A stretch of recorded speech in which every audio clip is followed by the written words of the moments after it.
waktuji nogas joni ɗo e wurlamorko leydi Sénégal ko ɗin joni ɗo te télévision Fulɓe international musidɓe tedduɓe jaam hiire moon bisimil moon e kabruji mon diaƴƴe ɗemgal pular in jeeya e ko ɓortengtude e nder kabruji meɗen jagorɗo kalfinaɗo cellal hono Abdoulaye Diouf Sarr ɓayni ɓatake o holliti altine hande ko yimɓe nayyi mbaɗa testé positif woni ina gondi e ñow coronavirus ma e garta hen gam ko ɓuuri yajnade toon to Djermbe Gueule Tapée oɗo saaha palsuji kewɗi koko guddi e yamirore maire nokku o yeeyoɓe wonɓe toon to Djermbe Gueule Tapée kolliti ene jaadi hen kono eɓe mbaɗa erangue e laamu ngu nde sakkantaɓe feere saabu kamɓene ko hen eɓe lori gam wawde wurnude ɓesgule mabɓe wonat ko reportage mbo Mamadou Camara hay yeeyoɓe to marché Petersen kañumenne beltaki e maire nokku o woni maire Dakar Plateau hono Aliwine Ndoye saabu oɗo saaha hollitama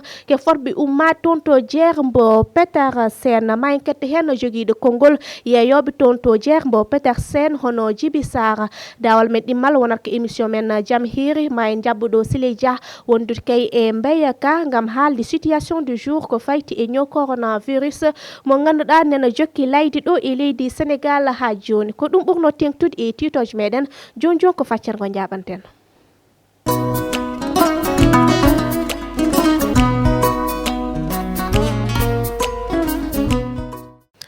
Jam hiire mon musidɓe tedduɓe yeeɓoɓe télévision Fulɓe international jam hiire mon bisimil mon e kabruji mon diaƴƴe ɗemgal pular hono no mbirunomi e gadidi titoje meɗen jagorɗo kalfinaɗo cellal hono Abdoulaye Diouf Sarr ɓayni ɓataki o holliti altine hande ko yimɓe nayyi mbaɗa testé positif sappo celli oɗo saaha sappo e tati walla mbiyan temedere e capantati e goho nena e sous traitement o ñow covid-19 nena jokki layde ha joni e aduna jadanen hen koye Mamady Diawo. kabaruji coronavirus ñalawma jeegom lewru avril hitande ujunaji ɗiɗi e nogas ñaw covid-19 waɗi ko ina tolno e ujunaji capanɗe jeegom e jeegom inama aade gila ko fuɗɗi warde e nder aduna o oɗo saaha ko dawlaji dentuɗi ñaw o ɓuuri tampinde saabu e ñalawma hanki alet tan ko ina tolno ujunere e temeɗɗe ɗiɗo neɗɗo wasi fittandi mum gila ko covid-19 naari to dawlaji dentuɗi ujunaji jeenayyi temeɗɗe jeegom capanɗe tato e tato mbasi pittali mumen to leydi Royaume-Uni mawɗo jagorɗo biyeteɗo Boris Johnson mbaɗanoɗo testé positif e balɗe jawtuɗe ko hankinmo nawa to suudu safrirdu ko kanko woni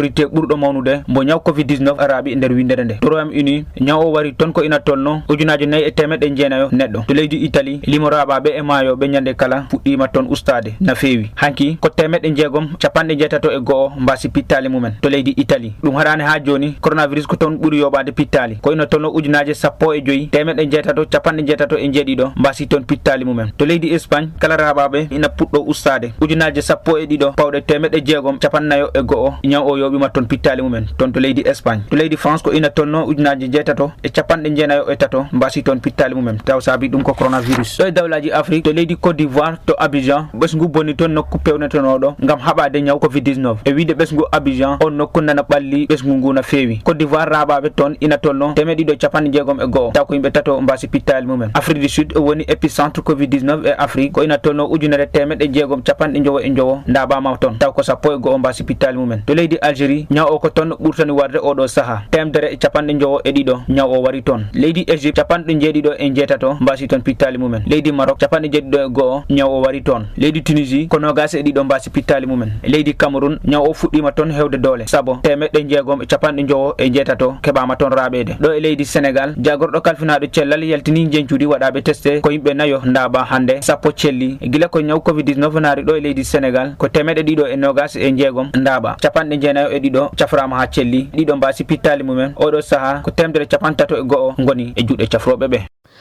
toon to Djermbe Gueule Tapée oɗo saaha palsuji kewɗi koko guddi e yamirore ardiɓe nokku o ɗum noon ko gam haɓade ñow covid-19 so en tugnima e yeeyoɓe toon to Djermbe Gueule Tapée eɓe joɗni ngal ɗon pellital ƴettagal kono oɗo saaha e mbaɗa erangue nde laamu ngu sakkantaɓe feere saabu kamɓene kay julgol mabɓe eɓe poowi gam kay wawde rewnude walla mbiyen wawde wurnude ɓesgul mabɓe Mamadou Camara waɗino jillu toon to Djermbe Gueule Tapée ketteɗen reportage makko. ñaw coronavirus ko horona e aduna e fof ko ɗum addi marché gol tappema Parcelles Assainies place fof mo yeyani ngura uddama ha diwa o saha ko ɗum tigi addi fayre mawde e ɓe baban galleji en wurnoɓe e ɗi palesuji uddaɗi hande no fodno tan walli en joom ɗon ballal seeɗa quoi parce que c'est bien vrai ko ñawo tan dogireni mais yimɓe si wonino ko ɗeɗo gueɗe si gueɗe affaire ñawo mbawa salade mais hande ko addi yimɓe jaaɓi wallude enen piiw sénégalais balla hoorema balla goɗɗo balla sénégalais parce que ɗum ɗo no tawa e wadde avancé rewmi parce que hande président si haali tan ala poɗɗo hen salade wayno oɗo corona parce que oɗo corona noon min mi waɗani contre hen quoi mboɗo welti hen buy kono noon min gari ko ñagoromi tan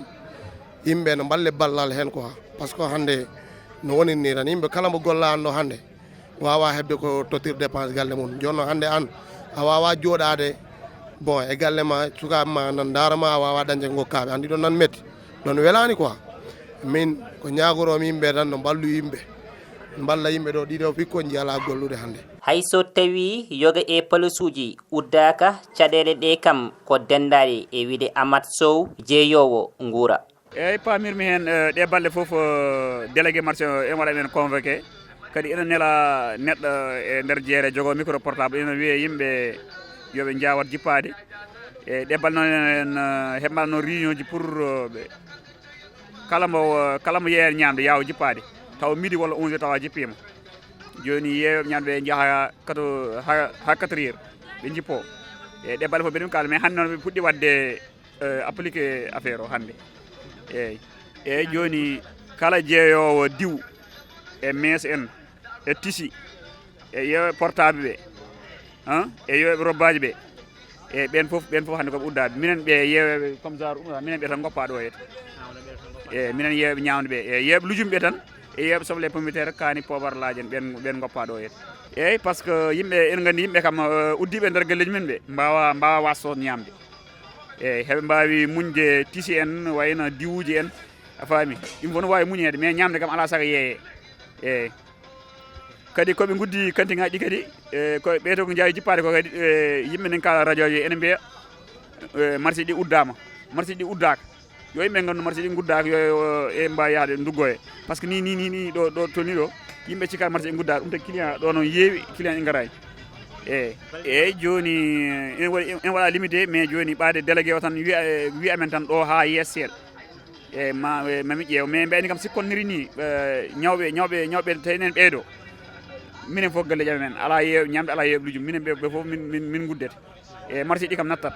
ha joni koye on fannu keddotoɗen o jeeyowo mo place mum udda holliri ɓe mbawa diwde yamirore laamu ngu digal lanɗo leydi meɗen par ce que fof ko ɓeygore makko so inni yo yimɓe ɓen uddu ɗum ko nasru men enen jama on wona hay goto fof no duwa respectude ko o haali kon kala ko wi yo waɗe ɗum no muusi noon e joom ɓeygure par ce que honɗum waɗi a dawa a hirdaki hiɗa mari fayɓe ɓen fof no galle a tawa no muusi kono noon tawde o yamiri fof yo uddu ɗum ala kasude ɗum fof yo no duwa jokkude yamirore makko ha daara nde nawnare ɗo par ce que no anide fop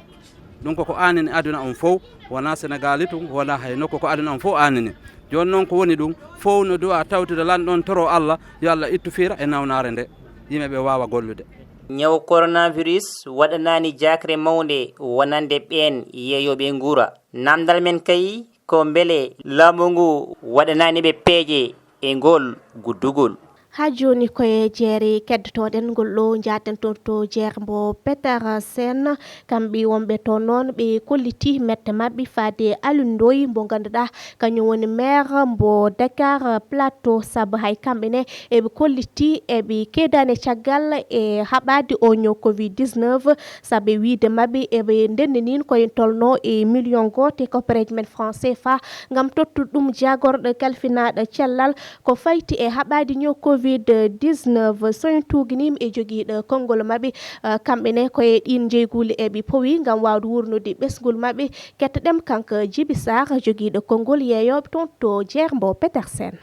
waa tey de li fi aw njàqare ak tiis ci ki ñu yaakaaroon eyyi hande noon ko heewi ɗo ho ko mettere musde feewi eyyi ko faate mawɗo amen gardiɗo amen hunde bettude min mo ƴetti woni maire amen alindoyi eyyi ko hunde bettude min nde wonno kanko ko neɗɗo gombuɗo min e ballannoɗo min oɗo saaha nde ñaw o ari nde ɗo e Sénégal ko hunde mettude kala ɓiɗɗo Sénégal naajo metti ɗum e ko way noon minen noon haydara min ngala yimɓe fof en gandi komin sumeraɓe ɗiɗo temps ɓennuɗi kono eko min jogui eko ɓuuri famɗude min ndendini dola men ha tolni 1 million min nawani ɗum ministère de la santé pour ballala men min nawi ɗum ministère de la santé nde wonno minenne kadi koye leydi he min jeeya ha ɗum gasani min ƴetti détergent ji valeur mo 300 000 min nawani ɗum mairie o nde wonno koye amen o jeeya kala ko heeɓimo heɓat min koye leydi he min jeeya eyyi e noon min joddima makko min jewtidi o ɓaari ko noon ko ɓuuri sirde ko yomin guddu jeere nde eyyi minen noon e andude ñaw oɗo to tolni eɓen gandi koye amen ko haali ho gonga min mbima ɗum emin jaadema ko minen ni guiɗoro uddude jeere nde gam ɓe mbawa ɗum lawƴude ɗum ɓe mbaɗa ɗum désinfecté ɗo marché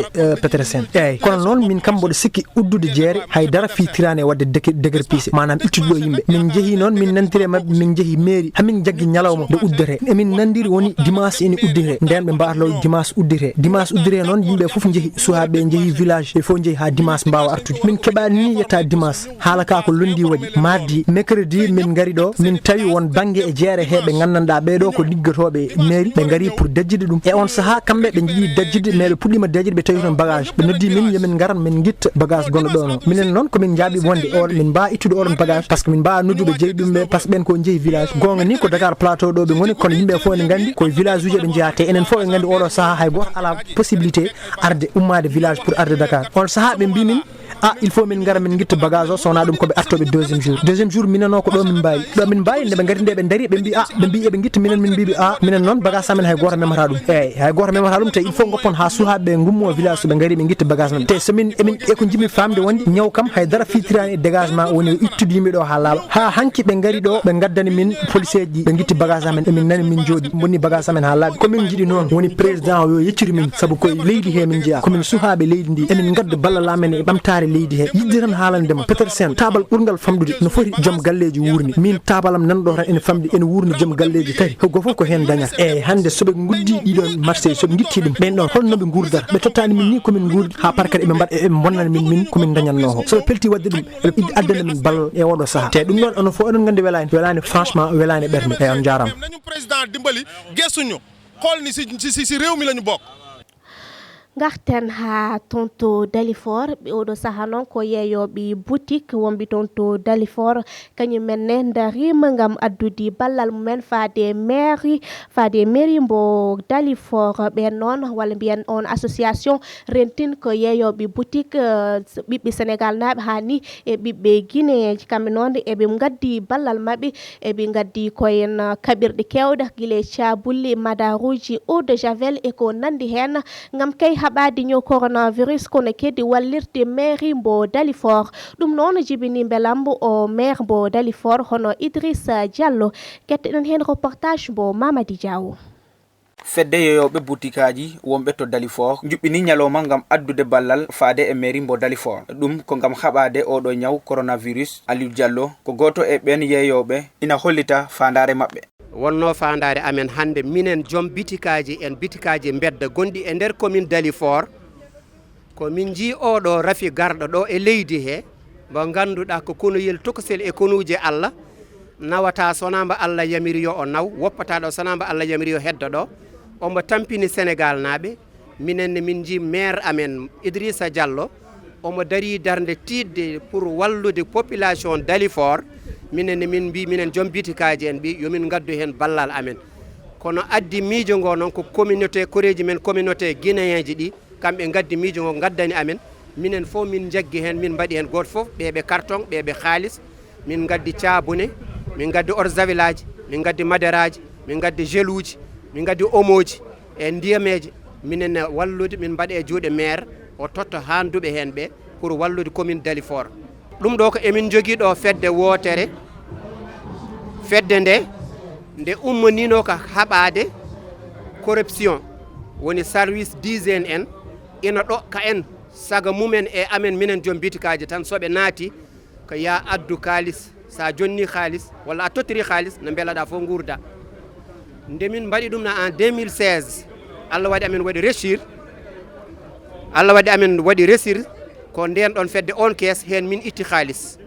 won hen kadi noon waɗi yarletiɓe jawdi mumen mbaɗi hen kono koye on ɗon kees trésor amen Elaji Fallu Fall halis ono wonno toon min itti e 13 halis o min gaddi min mbaɗi hen.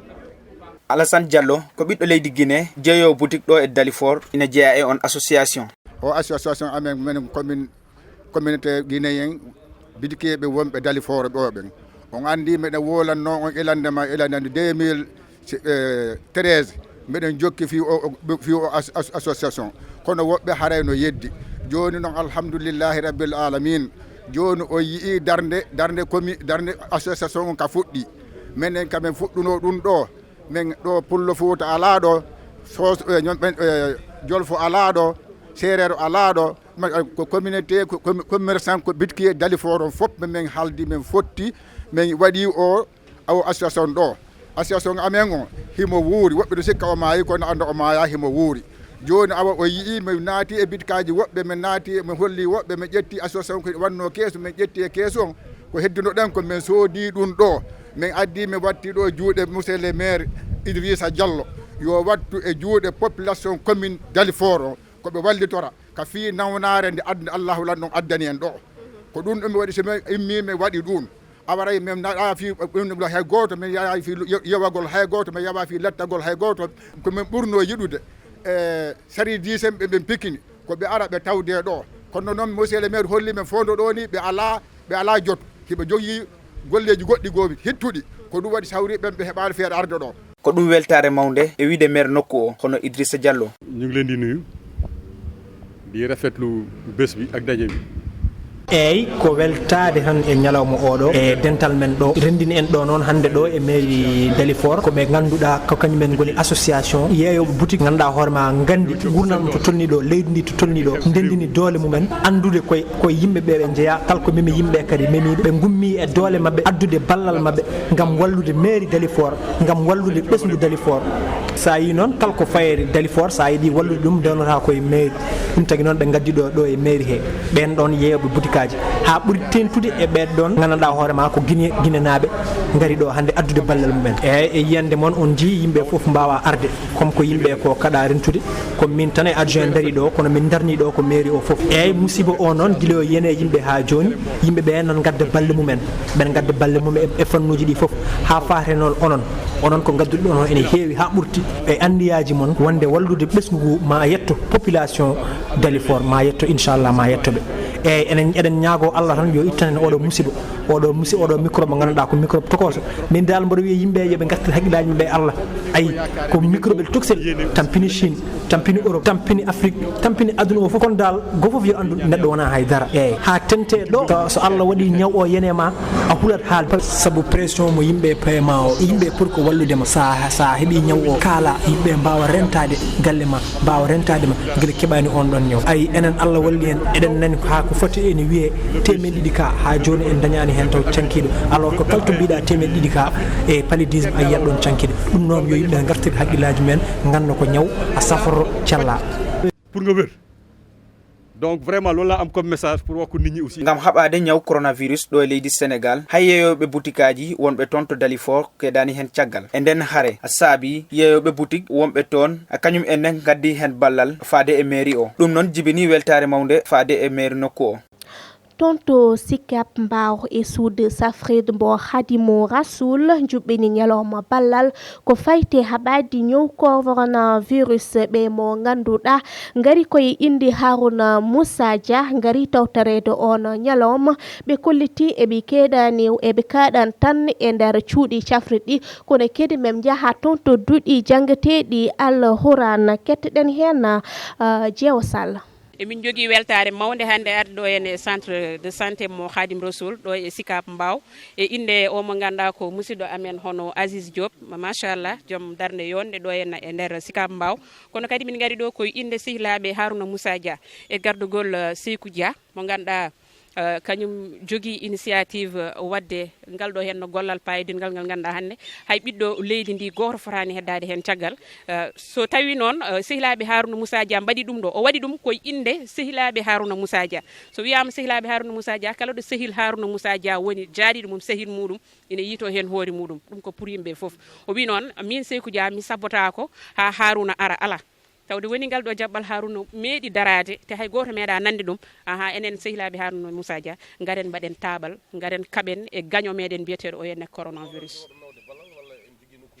ala wona ɗo henna tan jogorɗen nawde ballal saabu ɗum eɗen gandi leydi ndi ne yaaji nawaten balle ɗe henna koye nokkuji duuɗe ɓurana fodde wonde 12 so jeyɗo ñaawi noonne kadi nokkuji cafrirɗi hen ko nokkuji 5 inchallah ala wona sabunde tan e ɗum ɗo ina heewi ne waɗi maaro ne waɗi nebam kala ko ganduɗa ko ɗum woni ko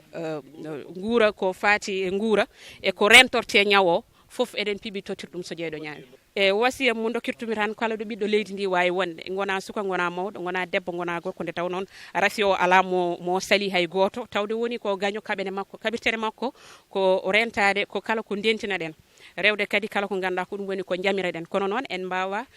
rowde taw en jettani mawɗo leydi ndi son excellence le président de la république Macky Sall e darde muɗum machallah tugande ma nde ɗum waɗi faade hande o ñallinani o wallinani e gouvernement makko no mbimi ni ha tengti noon e safroɓe men wonɓe ɗo e nder leydi ndi hanki won ummotonoɓe ɗo gummo ɗo henne jaccagal leydi ƴewode safara wadde ɗo haqqille ne foti wawde dejje ko heddi hen ko en jiiɗa ñawde kono noon koye gurdam jeeya ñawɗo fof ne wawi heddade e nder leydi he saabu eɗen jogui professionnel en wonɓe ɗo henne machallah e vraiment merci aussi à Harouna Moussa Dia mo ganduɗa ɗo woni foof ala mo yiiɗi heyɗa ala mo yiiɗi ɗomɗa ala mo yiiɗi hoola ha mo itta ɗo henne ñawɓe omo nawa ɗumen caggal leydi omo safroya ɗumen ɗum min nde koye ha joni gam haɓadi ñow covid-19 vétérinaire uji mbo falde mbo Pikine hay kañumen ne keedani hen caggal saabu kamɓe ne eɓe gaddi ballal mabɓe guila ko sodirte hani e geluji antiseptique kettoɗen hen Djiby Ndiaga Sow tawde français haalama ci ar haalama heddi ko pular on gari e ko yooɗi pindinde yimɓeɓe ɗum ɗo on jiiɗo on peerayi ko way ni tawde on jii ko feerayi ko way ni noon on duttoto no on mba'ano mba'on noon ni no mba'an ɗon iɗon gandon ɗum sansi won ko hoɗi en won koɗo koɗiɗo en wiyete ko inna lillahi wa inna ilayna goɗɗoɗen ɗum goɗɗorten ɗum ko goɗɗo fof yo haybu goɗɗo on jogui ɗum tawa ɓernde mum ene jaggi oya ko bandum kono yo woɗɗo ɗum saabu ko ɗum wiya ko goɗɗo fof yo woɗɗo goɗɗo o siko tawino wonano ko président da rek biɗi ko yurma en ko wiyata goto fof won nder suudu mum walla goto fof ina wawani hoore mum nden hay goto dawata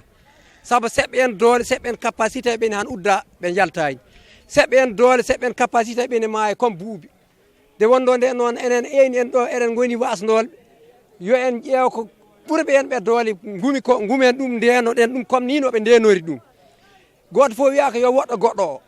goto fof mbona soyna a mbona jogui ñabbu mo ganduɗa emo wawi firtu aduna o nden noon mbatten koye meɗen yo en ndenodir ƴeewen koko état o wi koko ɗum sowata en kollen Allah beela ma Allah jaltina en ɗi ñabbuji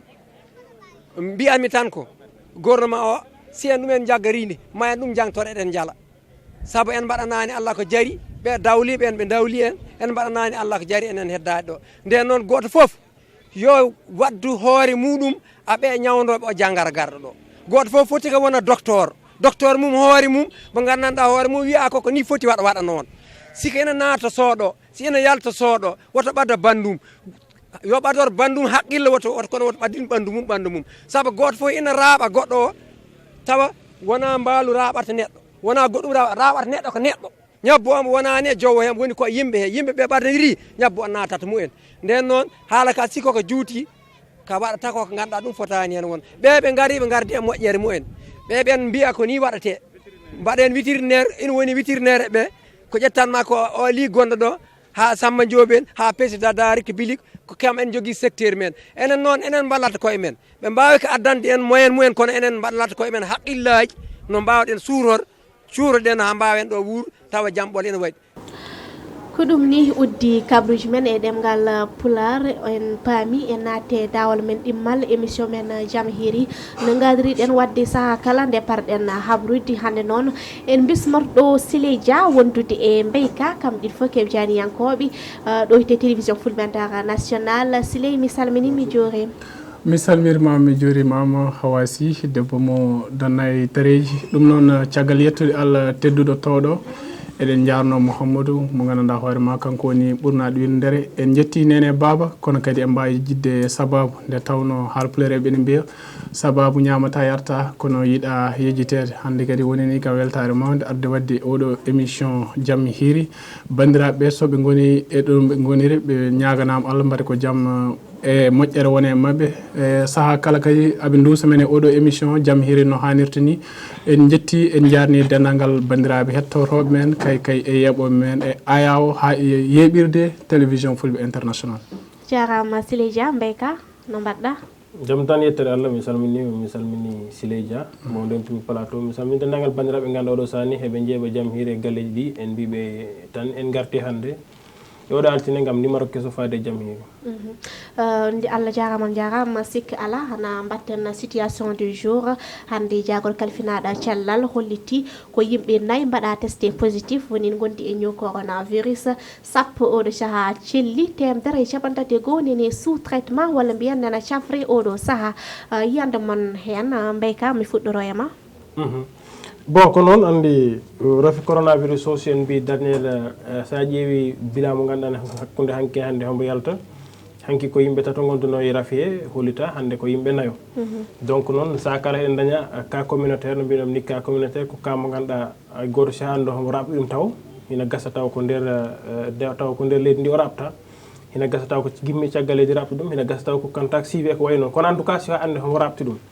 hanki en dañi ɗum hande en dañi ɗum hina tija wonde ne janguma en dañi par ce que si ɗum dañi tan firti ko hina gasa hina heddi ha joni nder yimɓe ɓe joni noon so woni en mbaɗa ɗum analysé Sénégal sa ƴeewi guila ɗum fuɗɗi hande ɗum courbe o ƴeegat hombo jippo hen saji mbo dañat 12 hen saji mbo arta 8 heeɗa saji mbo arta less hanke hande noon mbo ɗeesi jippo sa 3 fade 4 ɗum ko yettere Allah te en ci dañ hanke hande ni dañani importé woni gimmiɗo caggal leydi kono fof ko cas contact suivi wondude hen e cas communautaire maintenant hol en mbawi ko d' abord en mbawi d' abord par ce que fof muñoɗen ha yeeso mais eɗen mbawi kam au moins si woni ɗum continue ni eɗen mbawi peut être que couvre feu mbaɗaɗo e ko ganduɗa ko woni état d' urgence e gueɗe peeje ƴettaɗe ɗiɗo saji ɗi ganduɗa depuis le 23 mars président de la république fawi ɗi hina gasa taw ɗum ɗo ko ɗum jincudi par ce que sa ƴeewi leydi Italie e confinement mo mbaɗi o e gueɗe baɗi noon ɗum fuɗɗima hena totta résultat ji hanki ko 600 et quelques morts hande walla canki ko 600 et quelques morts hanki e dimanche ko 500 et quelques morts ça veut dire que si woni a waɗi peeje hina gasa tawa hina waɗa fruit ji hina apporte des fruits c'est à dire hina adda nafoore guila e confinement mbaɗata guila e peeje ɗe ganduɗa haɗa darna hina gasa tawa ko ɗum ɗon joni noon ko hedditi ko e holno paderten kawuji goɗɗi ɗi garda alay saago kam paden ɗum par ce que déjà ko mbinomi ko maladie o ela hamo naata leydi Sénégal donc te aussi yimɓe ɓe jokka par ce que ayi hen nokkuji kewɗi ha joni hina jooɗe ha ɓoyre wiye kawji jiyama toon ayi Kermassar ɗum fuɗɗima toon nat donc si woni ka communautaire uji jiyama toon to Kermassar teɓe cuwa andu holɗum immi gartane ka Kermassar o saabu en ji maire o holliti par voie terrestre won laaɓi less eɓe ƴettat ina wayno ha joni yimɓe kormaki pelliti ƴettade saabu guila Sénégal uddi frontiére uji ma ha joni mon jokkoɓe ƴettude laaɓi less ɗi eyyi ko on ka woni par ce que sa yi a yimɓe jiiɗi ɓe naggaɓe weeli gara ko ɓoyani ko onon situation ayi ko ɓoyani ko tiri toon to diyan bo keetu yimɓe hewɓe ɓe ganduɗa Guinée ɓe gimmi heɓe ɗon mbaɗa mise en quarantaine par ce que ɓe naati leydi Sénégal donc yimɓe firti ko ɓe mbasa andu pasiden conscience holko kewi ko walla mbasa andu mbasa gum maladie o hombo woodi walla donc ɗum tagui hirjino henen foti waɗ yimɓe ɓe ganda par ce que wiyede jooɗo wona pour bonnandema ko jahata ko non laamu ala intérêt hinema bonnana an activité ji ma ɗi mbaɗata ɗi kono noon firti ko so woni ɗo ha waɗa mouvement haɗa yaha haɗa naata haɗa yalta hino wawi addu batte e yimɓe ɓe non seulement an haɗa wawi wondo e rafi o kono kadi haɗa wawi ƴettu rafi o nokku nawamo e nokku goɗɗo donc ɗum ko individuellement kono kadi ko collectif donc ɗum firti ko yimɓeɓe peut être hina gasa ɓe ganda par ce que par exemple hirjino ngo takkuma heddi no foti wa ƴeew par exemple bis mo ganduɗa ne hen o neɗɗo jonno ha homo waɗa intercepté fatigue hombo doga ko dogata donc wasde faamu en fait wasde faamu holko woni peut être rafi coronavirus peut-être sikkude sa wonde ɗum tan a maayi peut être sikkude rafi donc non wona tidaw ɗum fof c'est contraire en jiiɗo yimɓe gandani heɓe cafro wonduɓe en caggal leydi ɓe gimmi gari ɗo ɓe cafri ha ɓe celli Allah waɗi ɓe kooti e galleji mabɓe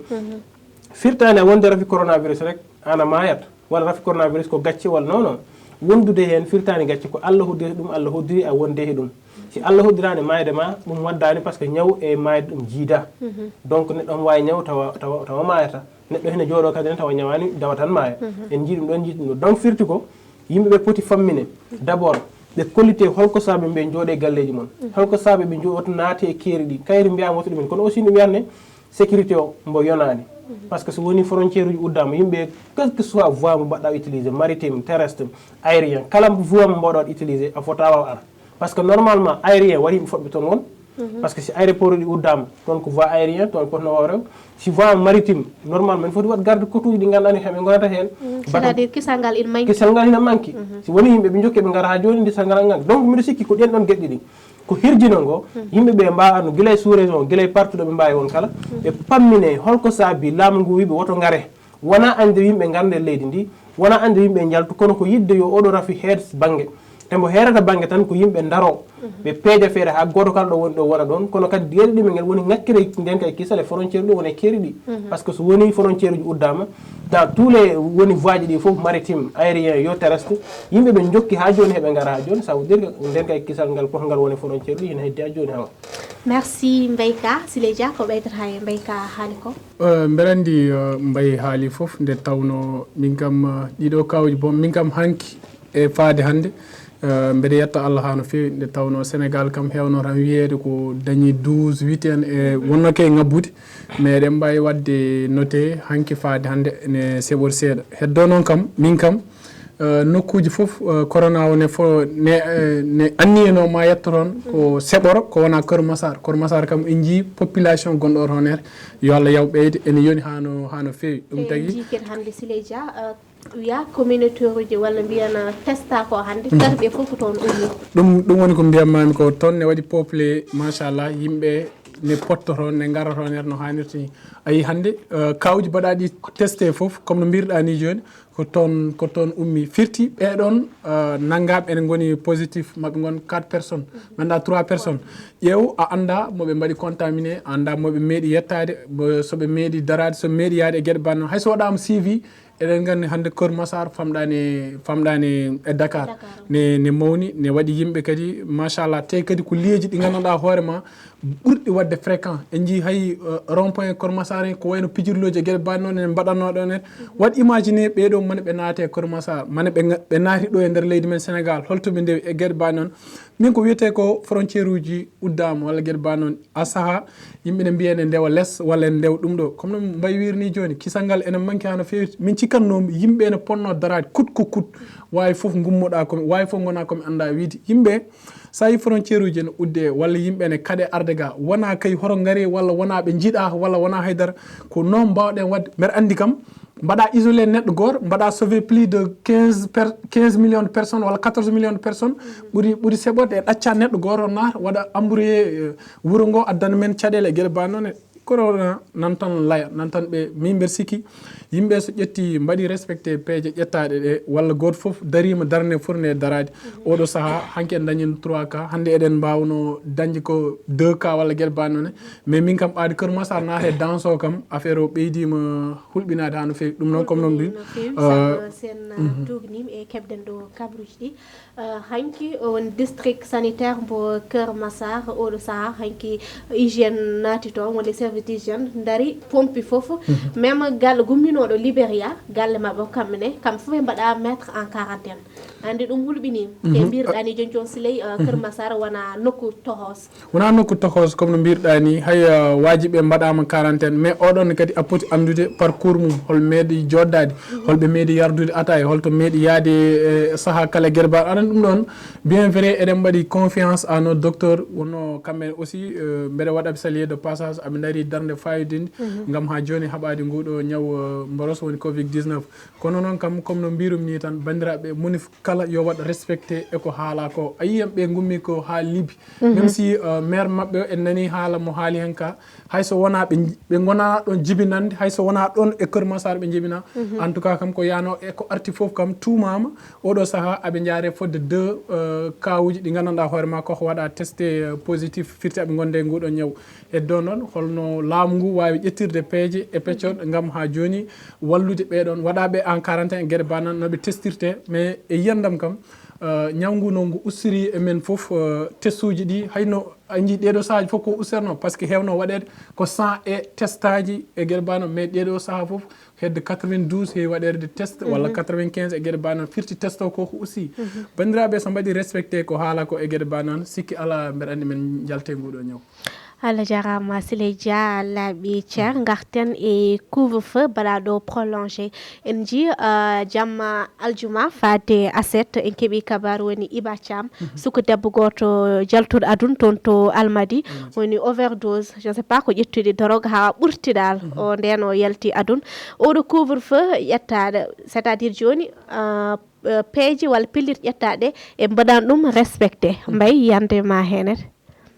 eyyi couvre-feu kam mbiɗa sikki ko wiya ko par ce que tawi ko woni ko ka e ɓen ɗon on cam mbiyata ɓen kam mi haalani par ce que so woni oɗo saaha mbo yimɓe foof tonni e situation crise mo ganduɗa ne mo muusi ala ko miijiɗa ko wona wadde organisé soirée ɗum kam ko hunde ganduɗa min kam mi wawi hen ɗo te wonɓe toon foof jifna mabɓe koɓe mawɓe e nder leydi Sénégal donc ɓuuri hen heew des fils à papa ouais, donc fils à papa non ɓe guinnira affaire en tout cas affaire donc fir tan ko neɗɗo kala heno foti won conscient e ko waɗata ko par ce que si woni leydi ma hannde hene woni situation de crise woto wor ɗum pour que en fait haɗa foti andu holko fadatma par ce que sinno jifnama noon ɓe mbanno ni no ɓe mbarata ni noon mbanno mi sikkani mballa ma gon hannde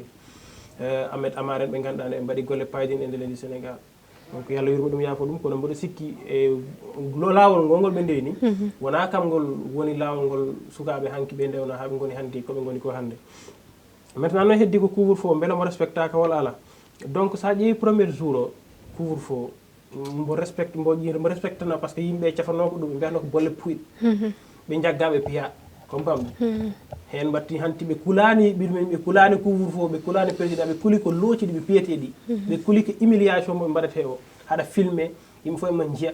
donc ɗum ɓe jeeya haaɓe gandi ɗum ɗo sa waɗa ɗum ko ɗum fawatma hen par ce que waɗi yimɓe waɗɓe ɗum ko ɗum tagui hen tan aɗa ɗum wattini yimɓe mbatti ɗum dog joni noon ɓe yaa ɓe mbaɗi organisé soirée privé joni noon heɗoto ko beele ɓe dañi autorisation ɓe wadde on ɗon événement so ɓe dañi autorisation holmo rokkiɓe autorisation ko ɗum des questions à poser joni so woni ɓe dañani autorisation ko kamɓe tan gimmi ɓe mbaɗ ɗum par ce que andi ne mairie ne walla préfecture walla gouverneur ne wawa ƴeewa ko neɗɗo kala waɗata ko heɓe mbawi hirnude ɓe gaɗa pottude kamɓe fof par exemple couvre-feu to ko 20 heures ɓe mbawi hirnude 3 heures ɓe gaɗa potte kamɓe fof nokku goto couvre-feu dema fuɗɗo mais que rassemblement o aña mbay ko on rassemblement gal kono andi sa naati nder appartement uddiɗa hay goto yanima hay goto wa anda mbeɗa waɗa rassemblement min si woni mi haɓɓi o huɓɓi oto am gimmimi Dakar Plateau o immi Pikine o immi Guédiawaye mo kala ari naati joni andi police wawa ar tawan yimɓe nder wiyaɓe par force par ce que anda mbeɗa gah yimɓe heɓe gah donc ɗum ne ko ɗum hunde ganduɗa andi wona ko hedditi kay ko andi wat ko ganduɗa andi ko volonté neɗɗo foti andu holko foti waɗ oɗo sani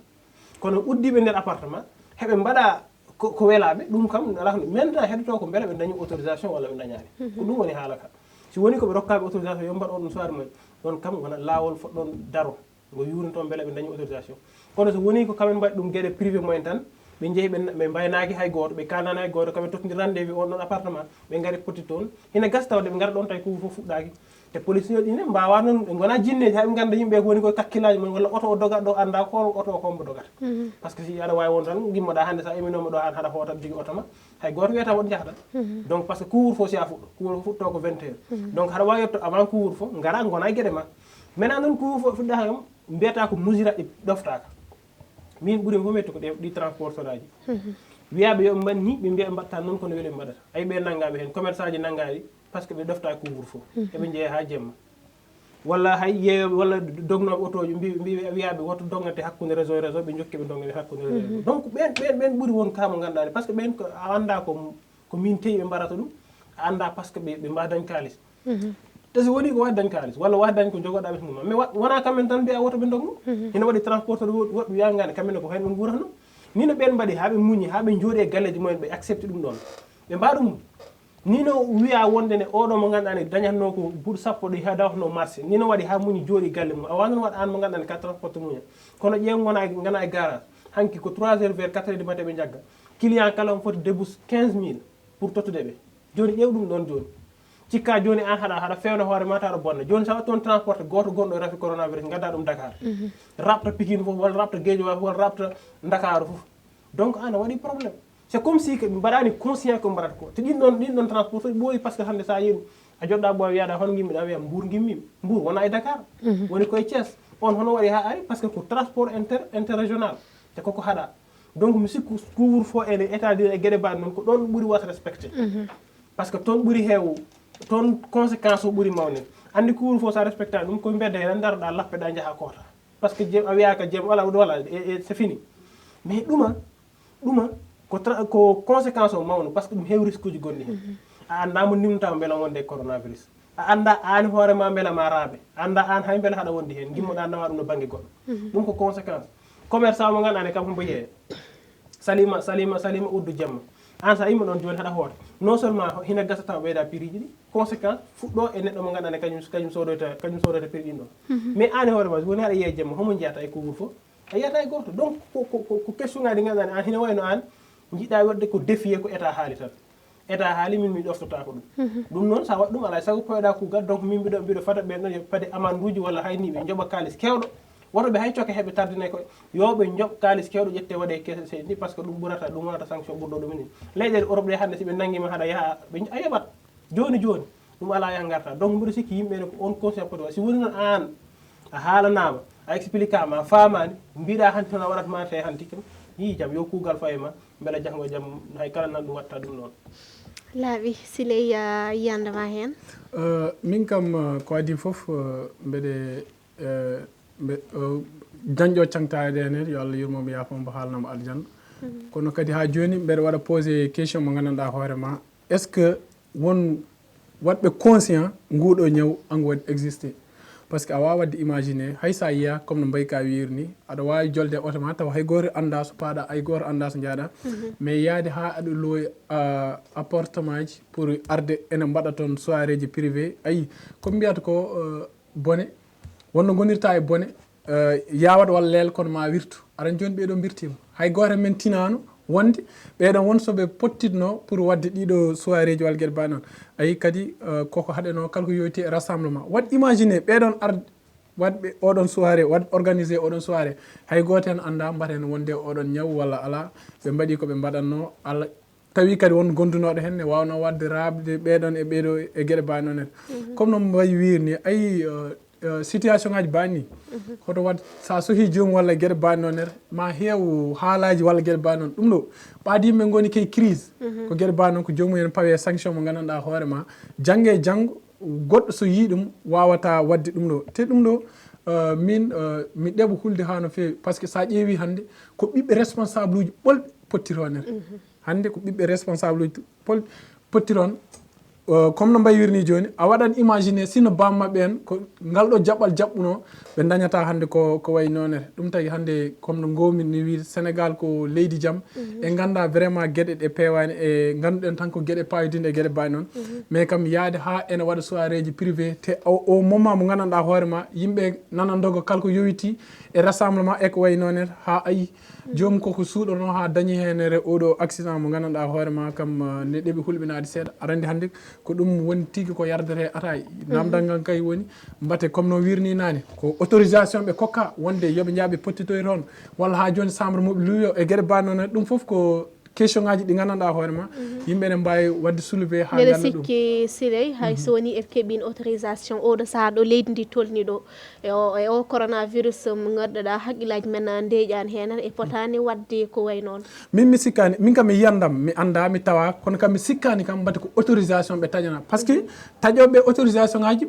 ɓeɗon gone couvre feu ko ɓen mbaɗat organisé oɗon couvre feu ko ɓeɗon tottata neɗɗo autorisation mbate oɗon poti wadde walla on potani wadde min kam mi sikkani mbate koɓe yaaɓe ɓe taƴoy autorisation mo gandanɗa hoorema ne wawi ɓe hollidde ha joni a mbawi wadde oɗon soirée privé no gandanɗa hoorema ɓe état kam ko fate laamu en e gueɗe mbaɗi noon ɗum kam ko état huufi ɗum te a yi ko état ko sali kala ko yowiti e rassemblement par ce que le fait tan koɓe jaaɓe pottitoye e appartement ji privé ji walla gueɗe mbaɗi noon firti ɓe gona neɗɗo goto ɓe gona yimɓe ɗiɗo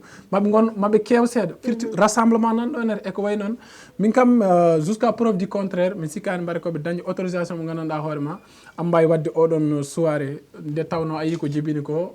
sa ɓooyi suuɗade bonande tan so renaki ma wonno feeñi. Allah jarama Siley Dia ina wayno hojomaji kokkaɗen ɗe gasi ha laaɓi holko mbaynortoɗa Mbayka? eyyi mbaynotmi tan ko yettude jande bandiraɓe taw e ɗoftugol programme uji radio fulɓe e télé o foof kono kadi ne heɗen mbiya tan no mbiyaten ni saha kala ɗoftuɗen jamiroɗe ɗe ganduɗa heɗe tottira guila e jaboɗo kalfinaɗo thelal ɓalli hono ministre de la santé e guila e laaɓal men rentade dente rentade potti ɗe ganduɗa heɗe mbawi was kono kadi ne ɗoftuɗen jamiroɗe ɗe guila e couvre fou kala ko ganduɗa neɗɗo hunde hombo yahoya ɗum jojjani yo accu ha gongol yaaha ɗum transport hakkude immade nokku gara e nokku kala ko mbawɗa jaggo si woni hina wawi muñ ha ɗum ɗo yawta mbaɗa ɗum ha ɗum yawta ganduɗa ɗum ɗo ko ɗum hendu kono yahoru si ɗum gasi jokken golle men en mbarrani ɗum walla laamu ngu warrani ɗum pour bonnandema walla pour bonandema ala ko waɗi ɗum ko plutôt ko pour fewnude par ce que hande si yimɓe foof gonde rafi coronavirus Allah haɗan han hôpitaux ji men hoɗo mbaɗa hoɗo yimɓe men mbaɗate donc mbawa ɓe keƴata e hôpitaux ji ay débordement gonɗo hande windere nde yimɓe fof ɓe jaaki ala hen dande solution donc mboɗo sikki goto kala hande hon foti dañ conscient wona gendarme hoore mum wasa fade ha ko policier ni waɗ naggam wasa fade ha ko dadiɗo hin waɗa naggam donc kala ko foti wat faade ɗon ɗon kala ko laamu okki ɗum waɗa kala ko laamu okkani ɗum o jooɗo fada ha oɗo rafi heeda sengon tawno liberté ina jeeya e ande ko poɗɗa ko mbaɗa ɗum ko ɗum woni liberté kono wona sikkude min kala jinmi yaha mi yaha par ce que ɗum tatti won liberté ko liberté nance wadde jaam hiiri gasi go bangalam min kam ha mbiyen e numéro goɗɗo so wonde welene jomiraɗo jombo Allah jarama Mbayka Siley no mbaynortoɗa ɗum noon Allah jarama Hawasi Allah jarama Mbayka kadi en jetti en jarni dennagal hufnoɓe kaɓirɗe nde tawno sownano kamɓe golle ɗe juɓɓata no hannirta ni en jetti en jarni dennagal bandiraɓe jooɗiɓe kala saaha kala ene jeeɓa men min eɗen mbayni wiide enen eɗen jooɗiɗo e plateau eɗen kaala ne wayni taw gonɗo tonnete ene yeeɓa men ɓuuri jogade coftal kadi ɓuuri andude hayko kalten ko eko woni so wona ɗum noon kadi ko bandiraɓe moni foof yo waɗa respecté jarno eko haala ko waɗa respecté eko haala ko nde tawno comme no mbayi wirni gouvernement o hay dara ɓe ƴettirani pellitte walla kuule ɗe gandanɗa hoore ma fawde neɗɗo pour yo dañ hen tampere walla yo dañ hen gueɗe ɗe pawani ko ɗum ɗo tan ko hendu tan comme no gowrimni wiide ñagoɗen Allah kadi Allah adde men nduɗo hendu kadi no fawtirte men taw kay jaam e cellal ɗum noon en calmini en jarni dennagal hettiyankoɓe radio télévision Fulɓe international ma taw kay ko ɗo tan mbaynodirten ha saaha goɗɗo inchallah. Allah jarama Siley Dia on yettimon onon chroniqueur uji am merci beaucoup en jetti en jaari technicien je men en jetti keddi Ousmane Nia en juɓɓudi golle musidɓe tedduɓe émission men jaam hiiri haaɗi ɗo en dokkodir aadi allarba inchallah so wonde welede Allah on jarami kettugol.